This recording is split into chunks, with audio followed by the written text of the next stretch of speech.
Hello and welcome back. Once again, this is teacher Jesse, and in this video, I'll be discussing about solving for the elapsed time. This is the Math 4 Quarter 3 Module 5, and this is the Lesson 1 of the Davao City Division modules. The modules consist of two lessons. The first one is solving for the actual elapsed time, and the second lesson is all about solving for the estimated elapsed time. And in this video, it contains only the Lesson 1, which is solving for the actual elapsed time. I will make another or a separate video for the solving for the estimated time, because if I insert two lessons in one video, it will take a lot of time. Okay, so for that, for those who are not able to subscribe yet to my channel, please don't forget to subscribe and click the notification bell so that you'll be updated with all the math tutorial videos that I'll be uploading soon. Okay, so let's start. Let's start with the latest activity. So what you're going to do is just tell the time as indicated in the given statements. So you can try to answer and compare the answers, the correct answers, after I'll reveal the answers. Okay, so we have the first one is, number 1 is 20 minutes before 5 in the afternoon. So what time is it? Okay, so I'll continue showing the clock. So this is what it looks like. 5, 10, 15, 20 before 5 in the afternoon, and this is 4:40 p.m. and it is stated that you are going to use AM and PM. So what do this AM and PM stand for? So let's discuss. AMs is coming from the Latin phrase antimeridiem. AM, so abbreviation of antimeridiem, which is translating to before midday. So just before the 12 o'clock in the noon. Okay, so the time range for that is from 12 a.m., which is the midnight, 12 midnight, up to the 11:59 a.m. or 11:59 in the morning. So it includes the midnight, exactly 12 o'clock, up to the dawn, the morning, up to 11:59 a.m. And the PM stands for the post meridiem, which is translating to after midday. So that's basically from 12 p.m., which is the noon, up to 11:59 p.m. So noon, afternoon, and then evening before midnight. Okay, let's continue with number 2. It is 10 minutes past 7 o'clock in the morning. So it means it looks like this. After 7 o'clock, it has passed 10 minutes already, so it is 7:10 a.m. and it is a.m. because it is in the morning. We have number 3, 20 minutes before midnight. So it looks like this. 5, 10, 15, 20. So this is 11:40, and this is PM because it is midnight. Next, before midnight rather. Next is 30 minutes past 12 noon. So it looks like this. It has passed 20 minutes already. So this is 30 minutes rather. 30 minutes after the noon time, which is 12 o'clock. So it means it is already PM, and it is 12:30 p.m. Okay, did you get the correct answers? And the last one is 15 minutes past 3 o'clock in the afternoon. So it looks like this. It is 3:15 p.m. So that's all for the latest activity. I hope that you got the correct answers. This time we are going to continue with the latest study activity of your module. There is a problem presented, so it is basically a problem analysis. Maria ate her breakfast at 7 o'clock a.m. She finished at 7:25 a.m. How long did Maria eat her breakfast? Okay, so this kind of problem is an example of a problem involving solving for the elapsed time, and it involves solving for the actual elapsed time. So as I mentioned a while ago, there are two lessons in the module. The first one is actual time, and the second one is the estimated elapsed time. So we are going to discuss now how to get the actual elapsed time. So what are the ways, or the different ways or techniques on how to solve for the elapsed time? But before that, let us discuss first what is the elapsed time. It is the amount of time that passes from the beginning of an event to its end. So shall we say in this case, from the time that Maria started eating her breakfast until she finished doing it. So that is the elapsed time. So using this activity, or given problem, if we're going to visualize the time. She started at 7 o'clock and ended at 7:25. So maybe you have already answers. It is easy for you. Yet we need to discuss the concept behind how to solve for the elapsed time. Okay? And to do that, I will present to you the different techniques in computing for the elapsed time. The first one is by skip counting, or the counting method. Of course, we can use different kinds or different ways in skip counting, but probably the best way to do it is using the visualization, using the clock. So it started at 7 o'clock up to 7:25, and if we are going to count from here, we are going to identify how many minutes up to this one, which is 7:25. So we are going to count 5, skip count, because this is by 5, 10, 15, 20, 25. So it is 25 minutes. Okay? Or if you don't want to use this clock, because you have visualized already in your mind, then you can use also your fingers, or by just skip counting in your mind. Okay? So therefore, Maria took 25 minutes in doing or eating her breakfast. Another method is using the number lines. It is from the most basic, which is the visualization, up to the abstract one. This time we will no longer use a clock, so we are going to visualize using representations, using numbers, and using specifically a number line. And this is the starting point, which is 7 o'clock in the morning, or 7 a.m. And then we are going to use the interval of 5, because the end time is 25. So it would be easier for us if we are going to, instead of using 1 minute, we are going to use 5-minute interval. So of course the next one would be 7:05, 7:10, 7:15, 7:20, and 7:25, and this is the end time. So we are going to skip count by just counting the number of minutes. From here, going to here is 5 minutes. 5, 10, 15, 20, and 25.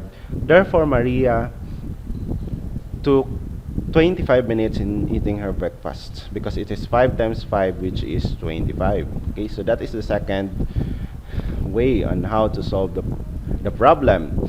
The third one is by using the Tchart method.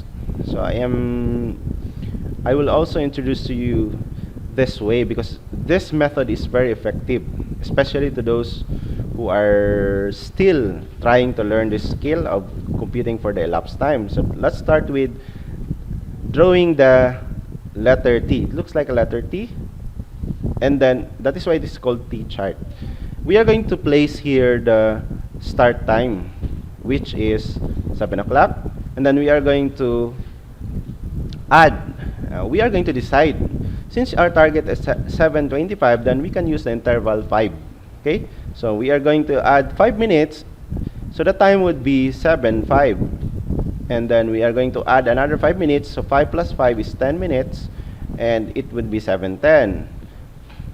If we add another 5, 7:15, and we add another 5, is 7:20, and we add another 5, 7:25, and we arrive with 7:25, which is the time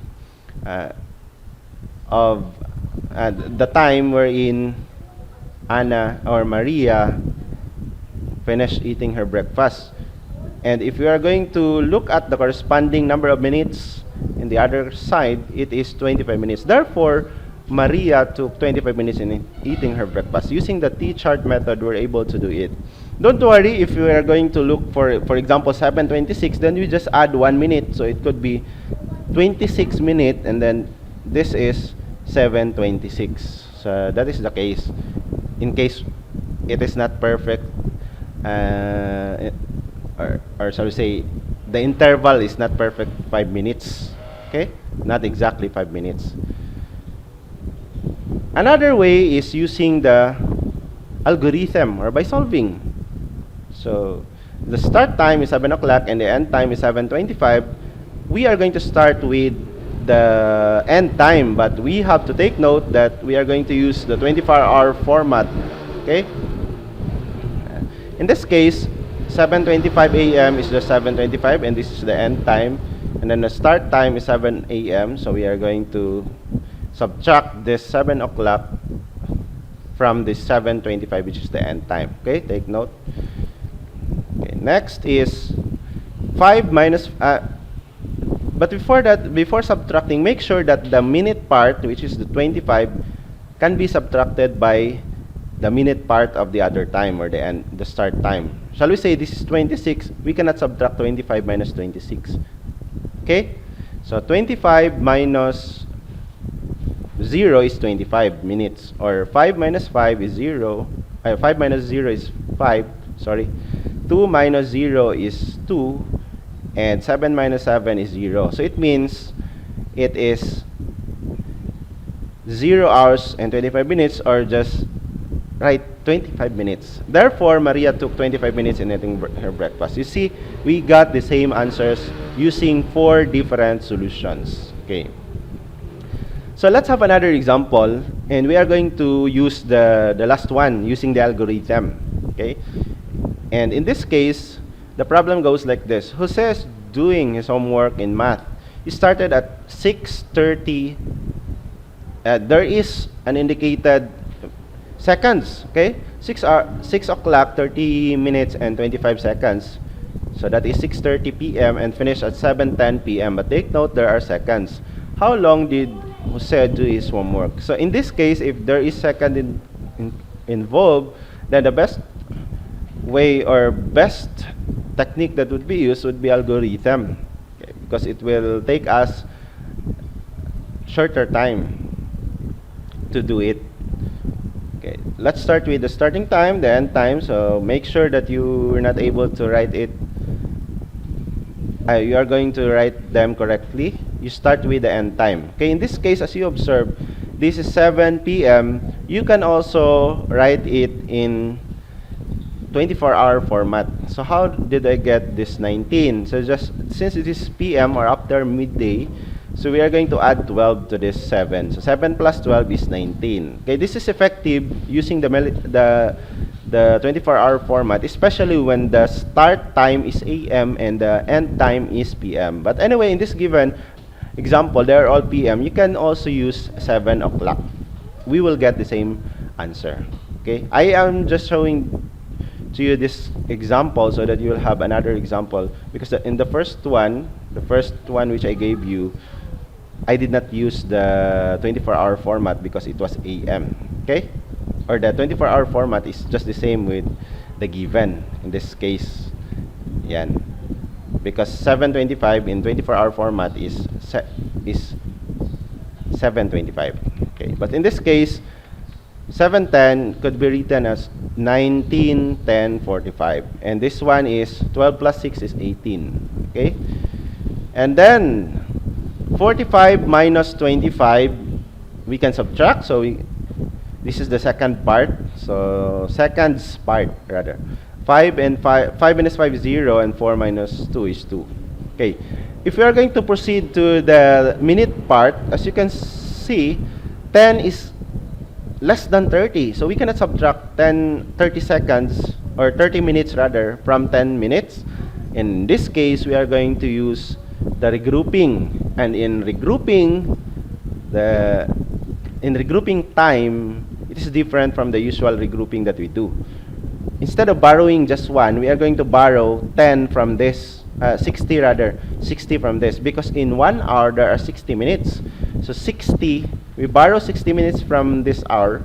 So 60 minutes plus 10 minutes is 70. Okay, so this becomes 10 plus 60, which is 70. And this one will become 18, because 1 hour, or 19 minus 18, minus 1 is 18, or 19 minus 60 minutes is 18. Okay, and then 70 minus 30 is 40. So you can subtract already. And 18 minus 18 is 0. And the result is 40 minutes. Take note, this is minutes and this is seconds. Therefore, Jose spent 40 minutes and 20 seconds in doing his homework. So there are really cases like this, problems, which involve hour, minute, and second. So by using algorithm, it will take us shorter time to solve for the problem. Okay, this time we're going to answer let us practice activities of your notebook, or of your module rather. So the instruction is use number line of subtraction method or the algorithm to answer the problems below. But I prefer that you are going to use with any of the solutions I presented, or if you have another solutions which you think is easier for you. Okay, so the first one is the flag rate. This should be racing. The flag raising ceremony will start at 6:30 a.m. and it will end at 7 o'clock a.m. How long is the flag raising ceremony? And we are going to solve for this problem. We are going to use so if we are going to visualize, this is 6:30 and this is 7 o'clock. So if you are going to use the counting method, it's 5, 10, 15, 20, 25, 30, and we ended with after 30 minutes. Therefore, the flag ceremony will last for 30 minutes. Especially when the time given are just multiples of 5 or 10, the best way to solve for it is using the skip counting or the visualization. And the second problem is Mary and her mother arrived at the bus station at 7:25 p.m. The bus left at 8:20 p.m. How long did they wait? Okay, so if you're going to solve for this problem, we can use the T-chart. Okay, or you can use another way. So anyway, I'll be using the T-chart. So the starting time is 7:25 p.m. Then I can make use of a 10-minute interval or a 5-minute interval. So in this case, I'll be using the 10-minute interval. So plus 10 minutes is 7:35. Plus 10 minutes is 7:45. Okay, plus another 10 minutes is 7:55, and plus another 10 minutes is 8:05. Plus 10 minutes is 8:15. And take note, if I add another 10 minutes, it would be 8:25, which is already surpassing this 8:20. So I can decide whether I will make use of a 5-minute interval additional or a 1-minute interval. So in this case, I need only 5 minutes. So 50 plus 5 minutes is 55, and 8:15 plus 5 minutes is 8:20. Therefore, the day of Mary and her mother waited for 55 minutes. Okay? So using the T-chart method, we were able to come up with the correct answer. So that's all for this lesson, which is the lesson 1. In the next video, which I'll be posting, I'll be discussing in that video how to solve for the estimated elapsed time. Okay? So I hope that you have learned something, and if you learned something, please like this video and share with others so that they can also use this, especially during this distance learning modality. Thank you very much for watching. See you next time.